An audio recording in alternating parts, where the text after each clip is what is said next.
अगर हमें इन लेगों को बाहर भीतर करना है, इनको अंदर बाहर करना है, तो उसके लिए ये रिमोट है, ये जिसमें ये टी के सिंबल बने हुए हैं दो।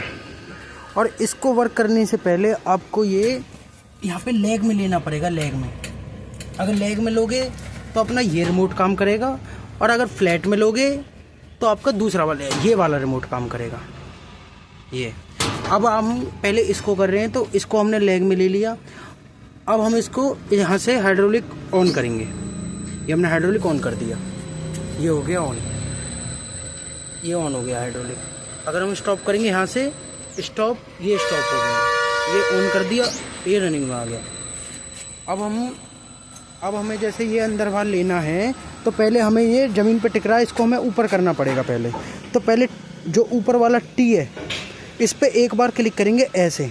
फिर उसके बाद हम, ये कितना नंबर है, ये 4 नंबर, तो 4 नंबर बटन को हम बैक करेंगे। बैक से सिलेंडर ऊपर जाएगा, ये गया ऊपर, ये ऊपर गया। और जब ये ज़मीन से ऊपर हो जाए, फिर इस वाले टी को, जो ये वाला टी है, टेढ़ा वाला टी, इसको दबाएंगे एक बार। उसके बाद फिर दोबारा इसी बटन को, आउट से ये बाहर आ जाएगा और बैक से अंदर चला जाएगा। अब मैं बैक दबा रहा हूँ, अंदर जाएगा, अब ये अंदर जाएगा, देखो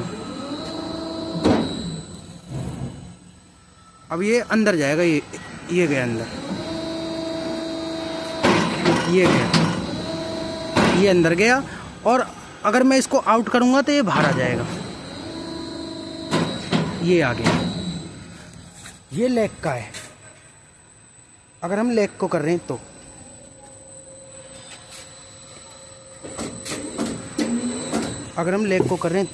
अगर हमें फ्लैट करना है, तो फ्लैट में हमें इस वाले, अगर हम इसको हाइड्रोलिक के इनको उठाएंगे लिफ्टरों को, तो ये रिमोट में काम में आएगा। तो पहले इसको हम फ्लैट पे कर देंगे ऐसे, ये फ्लैट पे हो गया। फ्लैट पे होने के बाद हमें दोबारा हाइड्रोलिक ऑन करना है, ये कर दिया हमने हाइड्रोलिक ऑन, इस रिमोट से वर्क करने लगा। उसके बाद हमें सबसे पहले इधर आके सबसे पहले हमें जिप को उठाना है। अगर हम जिप अप करेंगे, जिप अप, ये रहा जिप, हम इसको अप करेंगे तो ये वाला हिस्सा उठेगा सबसे पहले, ये उठ रहा, ये वाला सबसे ऊपर वाला हिस्सा अप होगा, ये हो रहा, ये हो रहा। फिर उसके बाद हमें आर्म को करना है। आर्म का है जो ये है, वो 90 डिग्री वाला ये जा रहा, ये 90 डिग्री का जो सीधा खड़ा हो जाता है सिलेंडर, आर्म से वो अप करेगा। अब हम आर्म अप करेंगे तो वो देखो, वो उठने लगा।